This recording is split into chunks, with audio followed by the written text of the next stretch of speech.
नमस्कार, DV news की आज की बड़ी खबरों में आपका स्वागत है। मैं हूं आपके साथ नेहा चौरे और आज हम इस बुलेटिन में बात करेंगे अरविंद केजरीवाल के एक और बड़े ऐलान की।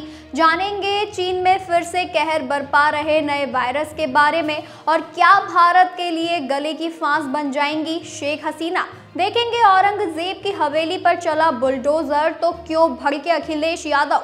जानेंगे अनशन पर बैठे प्रशांत किशोर की लग्जरी वैनिटी बैन के बारे में और आखिर में देखेंगे दिल्ली चुनाव के लिए बीजेपी की पहली लिस्ट। लेकिन इन सभी खबरों से पहले एक नजर डालेंगे आज की कुछ हेडलाइंस पर। तमिलनाडु की एक पटाखा फैक्ट्री में हुआ भीषण धमाका, हादसे में 6 मजदूरों की मौत। पंजाब के बरनाला में किसान महापंचायत में शामिल होने जा रही बस हादसे का हो गई शिकार, कई अन्नदाताओं के घायल होने की आशंका। धार जिले के पीथमपुर इंडस्ट्रियल एरिया में अभी नहीं जलेगा यूनियन कार्बाइड का कचरा, भारी बवाल के बाद सीएम मोहन यादव का बड़ा फैसला।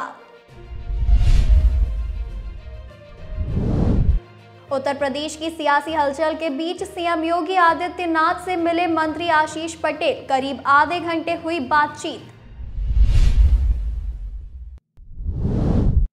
ट्रंप के शपथ ग्रहण समारोह पर झुका रहेगा यूएस का झंडा, ऐसा पूर्व राष्ट्रपति जिमी कार्टर के निधन के बाद राजकीय शोक घोषित किए जाने के बाद किया जाएगा। भारत को परमाणु शक्ति बनाने वाले वैज्ञानिक राजगोपाला चिदम्बरम का हुआ निधन, 88 साल की उम्र में मुंबई के जसलोक अस्पताल में ली अंतिम सांस।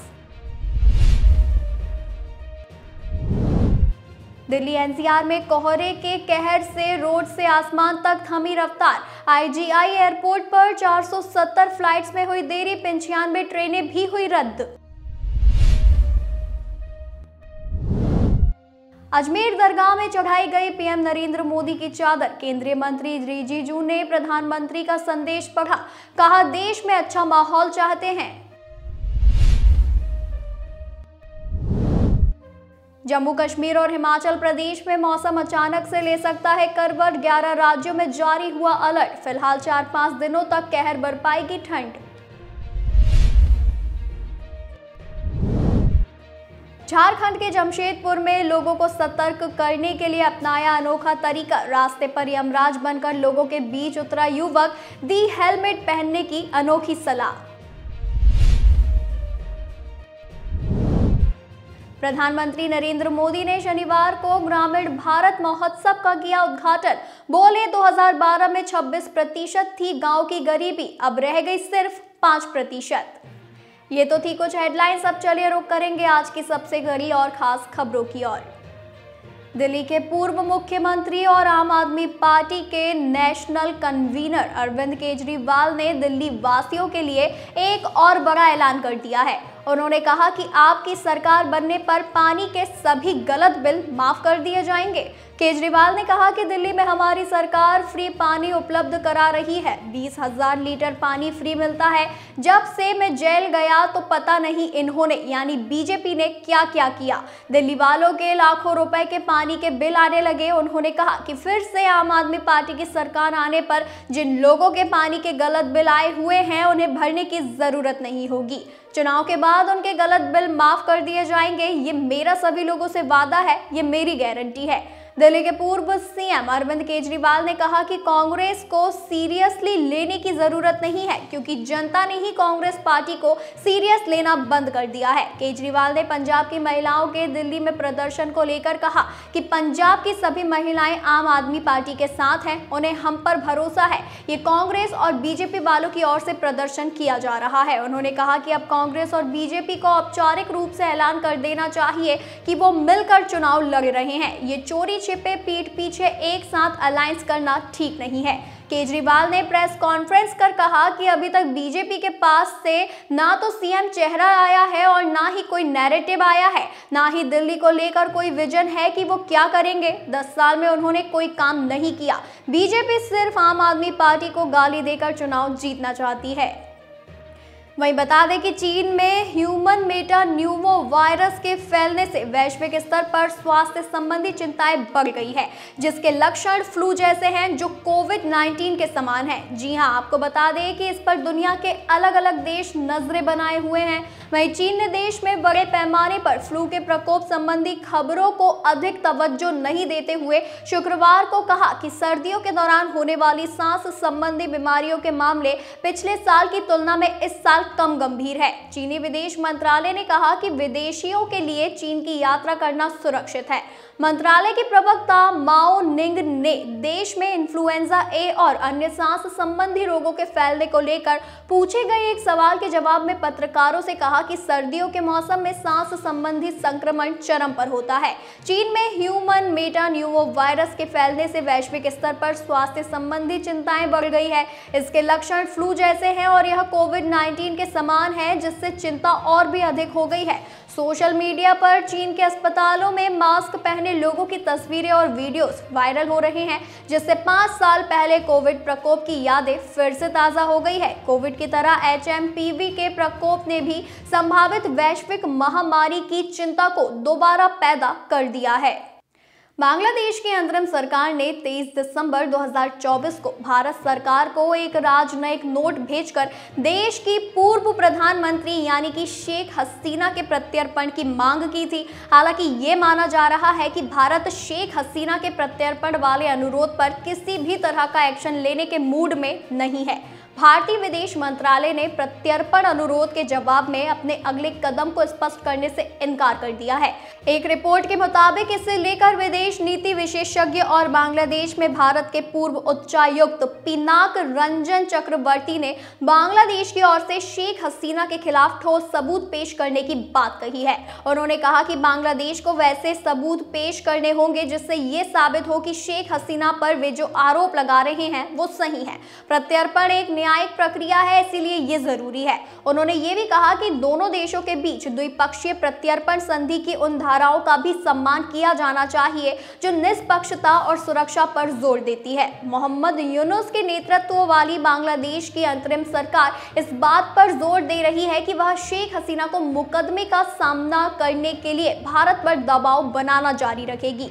एक रिपोर्ट के मुताबिक बांग्लादेश के सुप्रीम कोर्ट की वकील रशना इमाम ने कहा है कि भारत शायद हसीना को प्रत्यर्पित करने के लिए उत्सुक नहीं है, क्योंकि वह महाशक्ति बनने के लिए चीन के साथ मुकाबला कर रहा है और क्षेत्रीय स्तर पर इस तरह का दबाव बना रहा है कि भारत के लिए रास्ता साफ हो जाएगा।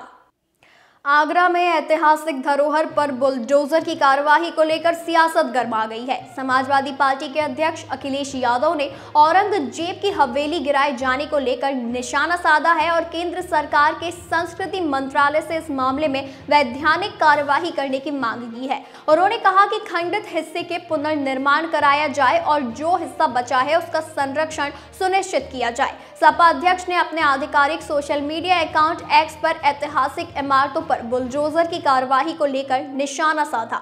उन्होंने लिखा कि आगरा में अवैध रूप से गिराई गई ऐतिहासिक धरोहर के मामले में हमारी संस्कृति मंत्रालय और भारतीय पुरातत्व विभाग से निम्नलिखित मांगे हैं।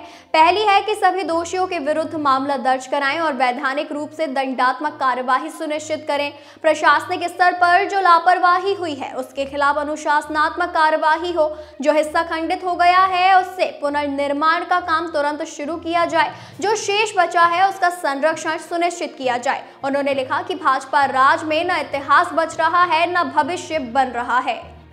वहीं बता दें कि बीपीएससी अभ्यर्थियों के सपोर्ट में प्रशांत किशोर के आमरण अनशन के दौरान उनकी luxury vanity van social media पर एक चर्चा का विषय बन चुकी है। पटना के गांधी मैदान में गांधी मूर्ति के नीचे अनशन करते प्रशांत किशोर की तस्वीरों में वैनिटी वैन उनके पीछे खड़ी नजर आ रही है। इस वैनिटी वैन की कीमत लाखों करोड़ों रुपए की बताई जा रही है, जिसके चलते ये आम लोगों के बीच कौतूहल और बहस का एक कारण सा बन गई है।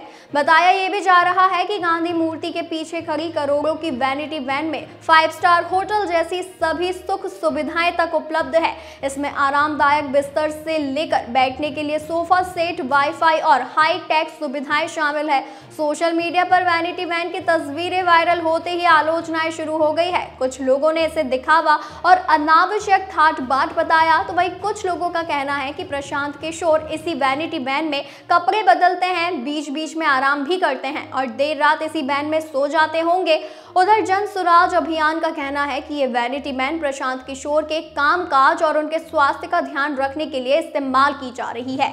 जन सुराज पार्टी के एक प्रवक्ता विवेक बताते हैं कि वैनिटी वैन का मुद्दा उठाना सिर्फ और सिर्फ ध्यान भटकाने की कोशिश है। उन्होंने कहा कि आंदोलन राज्य के युवाओं और उनके भविष्य के लिए है। कुछ लोग प्रशांत किशोर को बदनाम करने के लिए इस तरह के मुद्दों को उछाल रहे हैं। वहीं दिल्ली विधानसभा चुनाव के लिए भारतीय जनता पार्टी की पहली लिस्ट जारी हो चुकी है। बीजेपी ने इस लिस्ट में 29 उम्मीदवारों के नामों का ऐलान कर दिया है।